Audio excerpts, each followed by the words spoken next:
हाय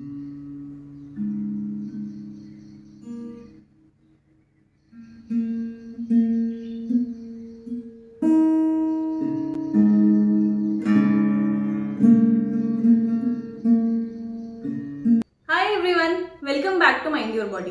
आप लोग सोच रहे होंगे कि आज के वीडियो में मैं गिटार लेके क्यों बैठी हुई हूँ। तो उसका रीजन ये है कि आज हम बात करने वाले हैं म्यूजिक थेरेपी के बारे में। जी हाँ, म्यूजिक थेरेपी।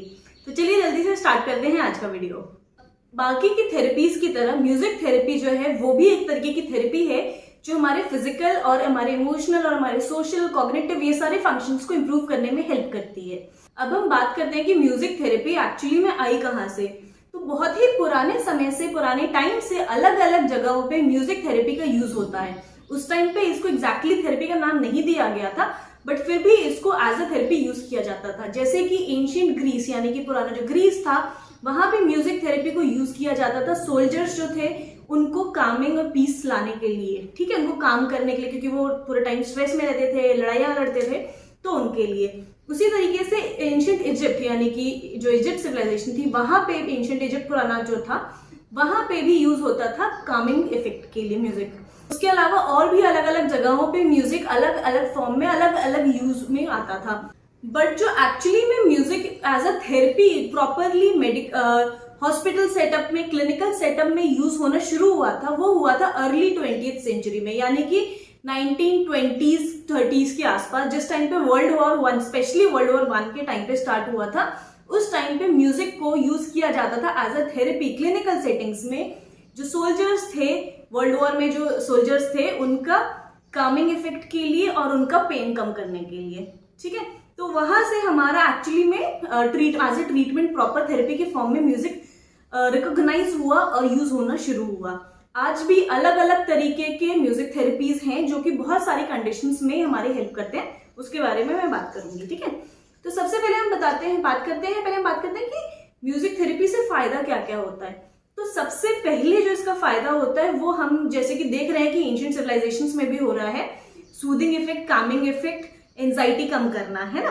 तो म्यूजिक जो है वो एक बहुत ही सूदिंग होता है। जैसे कि आप जानते होंगे कि आप रिलैक्स होना चाहते हैं, आप सूदिंग कुछ सुनना चाहते हैं, म्यूजिक सुनते हैं तो इफेक्ट आता है ना। तो उस तरीके से हमारा एंजाइटी कम करने के लिए, हमारा स्ट्रेस कम करने के लिए जो है म्यूजिक हम थेरेपी यूज करते हैं। इससे हमारा जो आपका ब्रीदिंग कंट्रोल नहीं होती है, अगर आपका हार्ट रेट कंट्रोल में नहीं है बिकॉज ऑफ एंजाइटी, तो आपका ब्रीदिंग कंट्रोल होता है, हार्ट रेट कंट्रोल होता है, बीपी कंट्रोल होता है म्यूजिक थेरेपी से। उसके अलावा म्यूजिक थेरेपी का एक इंपॉर्टेंट यूज होता है क्रॉनिक पेन में भी। पेन में होता है बट क्रॉनिक पेन में ज्यादा होता है। क्रॉनिक पेन यानी कि जो पेन आपका लंबे समय से चलता आ रहा है, जो कई जगहों पे 3 महीना मानते हैं या कई जगहों पे 6 महीने, अगर इतना टाइम से आपका पेन चलता आ रहा है तो क्रॉनिक पेन है, तो उसमें आपका म्यूजिक थेरेपी हेल्प करता है। म्यूजिक थेरेपी जो है, क्योंकि एक तो वो आपको पेन को भूलने में हेल्प करता है। कई बार क्या होता है कि हमें पेन की, कहते हैं ना, आदत पड़ गई है, तो हम आदत पड़ जाती है और हर टाइम हम पेन के बारे में सोचते रहते हैं। तो आपको पेन जो है उसको भूलने में कम करता है। प्लस आपकी बॉडी को जब रिलैक्स करता है तो ऑटोमेटिकली जो आपके मसल्स, लिगामेंट्स टाइट हैं वो रिलैक्स होते हैं और आपको एक कामिंग इफेक्ट देते हैं और आपका पेन कम होता है। उसके अलावा पेन से होने वाला जो डिस्कम्फर्ट है वो भी कम करता है, ठीक है।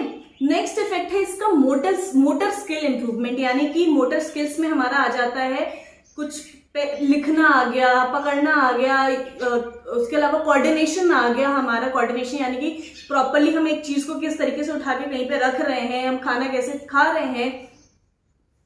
बहुत सारी कंडीशंस होती हैं जिनमें हमारे ये सारे जो स्किल्स हैं वो सब हैम्पर हो जाते हैं। वो सब उनको इम्प्रूव करने में म्यूजिक थेरेपी हेल्प करती है।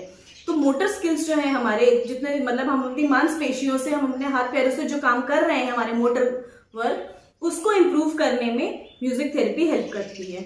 उसके अलावा म्यूजिक थेरेपी हेल्प करती है आपकी स्पीच में भी। अगर आपको कंडीशन ऐसी है जिसकी वजह से आपकी स्पीच में दिक्कत है, यानी कि आप क्लियर नहीं बोल पाते हैं, आप रुक रुक के बोलते हैं, और भी बहुत सारी कंडीशंस हैं स्पीच से रिलेटेड, उसमें भी हमारी स्पीच थेरेपी, म्यूजिक थेरेपी जो है वो हेल्प करती है, ठीक है। उसके अलावा हमारी म्यूजिक थेरेपी जो है वो हमारी मेमोरी इंप्रूव करती है, हमारा कॉग्निटिव फंक्शन, यानी कि हमारी सोचने समझने की क्षमता जो है वो सबको इंप्रूव करती है, हमारी मेमोरी इंप्रूव करती है। तो अगर आपको मेमोरी इंप्रूव करनी है तो म्यूजिक थेरेपी ट्राई कर सकते हैं, ठीक है। उसके अलावा मेमोरी म्यूजिक थेरेपी जो है हमारा अटेंशन भी इंप्रूव करती है। हम ज्यादा अटेंटिव होके कोई भी काम कर पाते हैं। अगर आप बहुत रेस्टलेस हैं तो म्यूजिक थेरेपी ट्राई करिए, ठीक है। तो ये सारे जो है इफेक्ट हो गए हमारे कि म्यूजिक थेरेपी से क्या क्या इफेक्ट हो सकते हैं। अब हम लास्ट में ये देख लेते हैं कि जनरली किन किन कंडीशंस में म्यूजिक थेरेपी यूज होती है।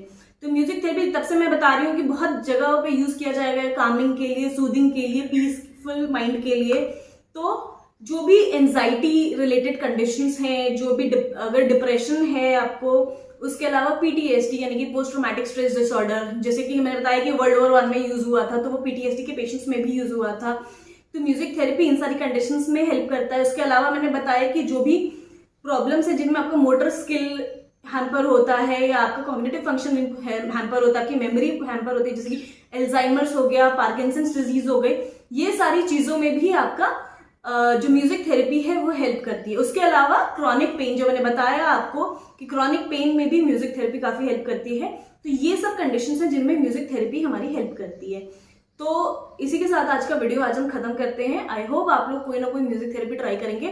थेरेपी नहीं भी करेंगे तो भी म्यूजिक जो है एक बहुत ही अच्छा तरीका है अपने मूड को लाइट करने का, सूद करने का, काम करने का।